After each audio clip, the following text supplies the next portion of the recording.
Okay, let's go ahead and do this. All I did is realize I got my first comment in a long time that says Jesus Christ loves you. And I'm just thinking to myself, man, you're telling that to an actual Satanist? Oh boy, you don't need to know. By the way, yes, that is not a new. If you're new here and you're not familiar with that, yes, I am in fact a Satanist. It's not a religion. It's more of a philosophy. Don't worry about it. I don't sacrifice anything. It's really just a philosophy. So, yeah. If you're gonna ask how long I've been a Satanist, February 2018. Literally, that's it. Yeah, it's fun stuff. Anyway, Tower of Conviction, heretics being prosecuted or persecuted. Yeah, I mean, just this paragraph right here kind of does a pretty good job of solidifying it. Yeah. Ugh. And think what happened while the Red Skies were voting. And just think about what happens when Casca gets caught, who has the brand on her. This'll be fun. Excuse me. Yeah, remember when I said that there's a lot of demon killing? And only occasionally manslaughter. You know, when people get in his way. You know, fun stuff. This is probably a bad time to pop one of my items, but screw it. You know, if I'm gonna do that, fuck it.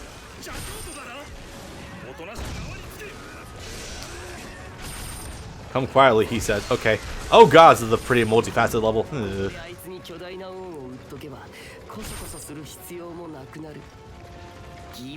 Okay. Yeah, let's just go ahead and cancel into it, why not?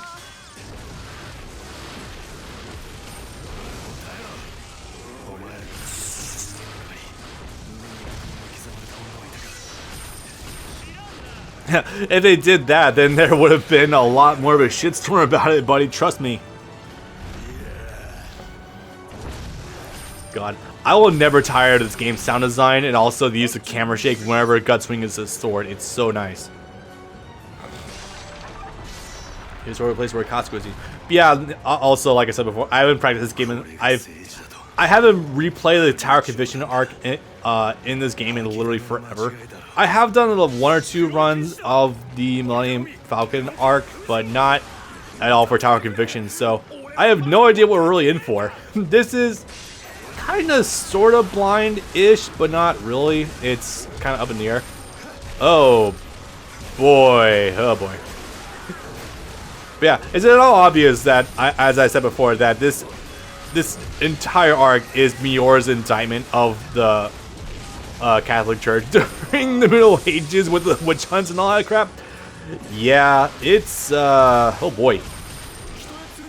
That's gonna feed into some for stuff with first stuff involving the idea of believing in God, where in the series where we already know that God is kind of fucked up and Guts knows that, but the other people don't know that. So that's gonna be fun going forward. And it's a whole setup to Griffith being revived. I think I mentioned that before, actually. The whole thing about the Holy Iron Chain Knights is that they were looking for, initially, right after the eclipse ended, actually, they heard reports of a blood lake, and apparently one of the old inscriptions for the coming of the end times was a lake of blood appearing like close to a city that has a name of old. I think it was roughly how it came across, but it's like, huh, yeah, 1,000 dead bodies in this lake, making it turn pretty much blood red. Yeah, fun stuff. Or it could be algae, you know. Algae can be red and make something look like it's just peppered in blood. It's great. Where are we going? Oh, okay, cool. So, let's see. It also just makes you wonder, it's suspicious how all these things that are foretold about in the whole actual Holy See religion happens to kind of actually come to pan out. It's strange how that fits into place. It's almost like the God Hand may have actually influenced the writings and founding of the Holy See itself as a direct leading up to Griffith being revived. I mean, you know, Griffith himself has already been pretty much stated that there was generations of like what's the term I'm looking for? Not eugenics. That's something else entirely. Like selective breeding and event manipulation in order to get Griffith to where he was for the founding of or creating him into femto. So I'm just sitting here thinking like, huh, wow, it's suspicious that these oddly specific events also happen to support Griffith being revived that are inside the Holy See itself. Kind of strange how that goes down, don't you think? Almost like, I don't know, the God Hand may have written or may have directly created, you know, the Holy See itself. If not the God Hand, then definitely the idea of evil itself, because it lines up too perfectly, you know what I mean? Holy crap.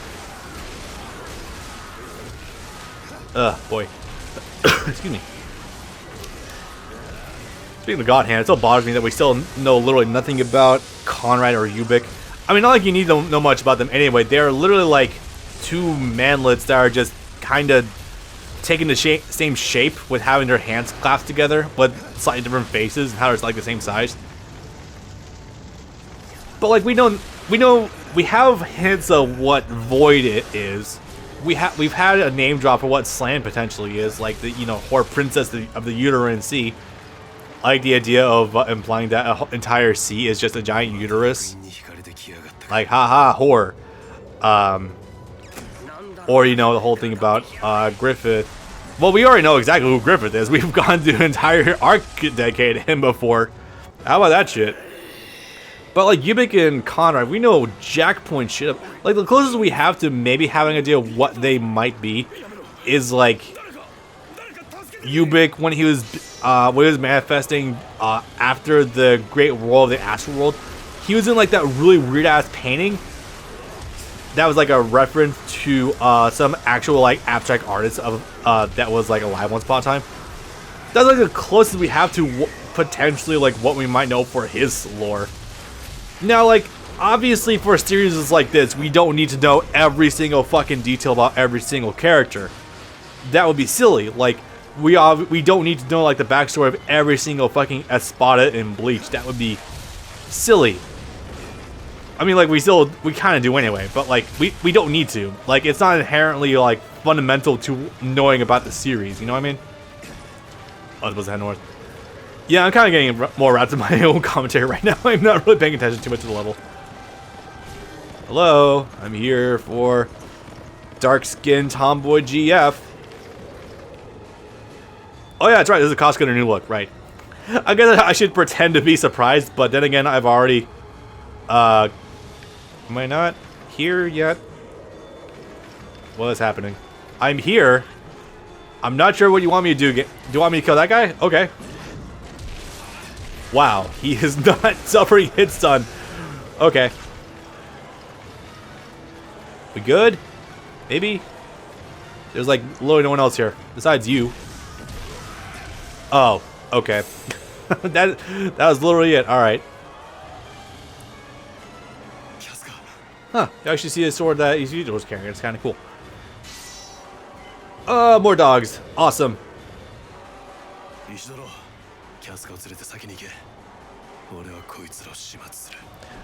I would like to control. That would be very nice. Oh, let's see. Do I have any other points I was gonna mention? But yeah, no, like we know literally jack point shit about Ubik or Conrad. It's weirdly selective. I guess that is the curse of having to deal with, the incredibly slow fucking posting rate of Berserk as a whole, but no. Whatever. Okay. Pop this. Oh, that is a lot of dogs. I'm surprised we're not going with just possessed humans, because when the cultists found out about Casca and her brand and how she had like seemingly magical powers, yeah, they immediately started worshiping her. So it's very much inferred that the cultists were like pagans or some shit, when that's not really. Paganism is like really misconstrued these days. It's like assumed that just weird shit happens at all times during it, and it's like not really. I mean, you could say that is Miura's take and criticism of how, like, the Catholic Church saw anyone who wasn't, like a part of itself. Like, you were just immediately like a weird satanic orgiast. Orgiast? Is that a word I just said? I don't even know what that means. But, like, you could definitely make that case. Oh, hey, we're going up against Serpico again. This was a very interesting fight. This was a very fun fight. Like, This happened, obviously not remotely how this is going down right now. It was on a cliffside. Guts was impaired by the sun in his eyes, couldn't move his dominant arm, was weighed down by his heavy-ass armor. So it was very calculated by Serpico to set this up, so yeah. Okay. That reminds me, I still need to eventually get around to maybe completing Endless Eclipse with all characters, just so I can actually have, you know, permanent playable Femto, and also, I don't know, man. I'm thinking about eventually trying to for the platinum in this game, because, like, I have more enough trophies already. I could probably go for it with my already pretty strong characters as it is. I just don't know, like, how much more there is I could get in terms of trophy unlocks. Okay, so theoretically, that should be almost the end of the level, no? No, we really are compressing the hell out of the story. Okay. But yeah, that already making it. Oh yeah, that's right. And also during the orgy, it happened. Just so it kind of happened that hey, there was also a manifestation of slant in there. I take it slant is supposed to represent like lust and shit like that because I mean, have you seen the woman? But can I call you? No. Okay, I can't tell what is happening. But yeah, it's very obvious at that point. The only one of the Godhand who wasn't actively doing shit is, you know, Void. Not really sure what Void is supposed to actually do, but yeah, that was a thing. That was a very awkward exchange. Oh my god, there are draw distance on a tower? Did anyone else see that? The edges, the corners of the tower. Oh god, we're going from hard red to white. That was hard in the eyes.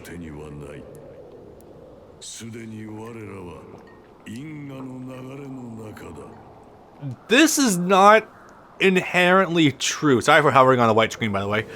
But theoretically, if Guts and Kosker weren't there, the giant malefic spirits wouldn't manifest to kill all the people all at the same time.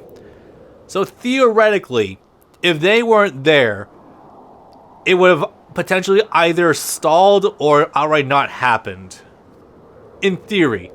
But at this point in time, there's already more enough dead people that it's gonna go through. But it's just like that additional idea, like, maybe.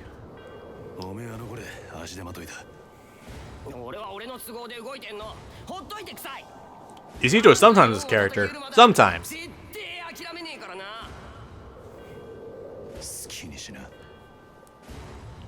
God. I'm gonna be honest though, playing through Berserk again, it kind of doesn't make me want to get more onto Attack on Titan 2. Obviously, you guys probably remember the fact that Brad and I did the first Attack on Titan game on the PS4, and that was really fun, abnormally so actually. Oh god. It just makes me think also that at some point, also with like the last season starting for the series in general, like it also makes me think that I should go on Attack on Titan. Excuse me, Attack on Titan 2 at some point in time. Oh, there is a sound filter. And here's the weird imp creature that is manipulating the whole series of events. Wait. Do I actually show the Egg of the Perfect World? I have no idea. So there's a lot of things I'm not covering here. A lot like the followers for Mozgus being deformed people that were taken in by him, gave him a loving home. And this guy, who had nothing to sacrifice and just wanted to, ended up becoming a sacrifice for the new world. Yeah. Oh, he did dig a hole. Oh, okay.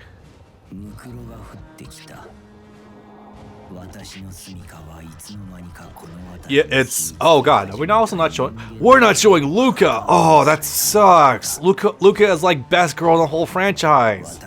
Damn, that sucks. We're just monologuing here so we can get this out of the way so we don't show it later. Okay. Are we actually going to have a 3D model for the Egg of the Perfect World? Like, legit question. Oh, no. Okay.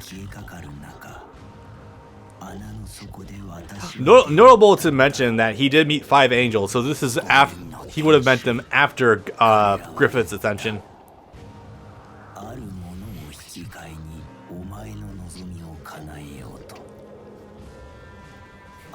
Just sacrifice the world?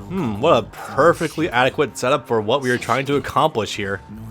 Also, yes, these eyes are apparently a reference to The Great Gatsby. I haven't read the book or watched the movie, so I have nothing to say add to that. Oh, hey, we do show him. So this really weird looking creature is the egg of the perfect world. And we're not showing things with Luca. God, that sucks. Luca is hot and she's the best character in the whole series. Damn it. But anyway, egg of the perfect world here. Egg-kun, I guess I could call him. Essentially, he was a nobody disfigured person. Had no friends, no family, nothing to call his own. Was a loner, and was when he's about to die, had a bailet and used it. Problem is, he had nothing to give to the God Hand to come back. So instead, the God Hand man made him an offer: become a sacrifice for the world, and we'll grant you your wish. And yeah, that's kind of why this one single apostle looks strikingly like a bailet. That is not an accident. And also not being pictured here is that on his tongue he has a brand of sacrifice. The one single apostle to be both the receiver and the giver of a brand. How weirdly fitting for that, huh? Okay.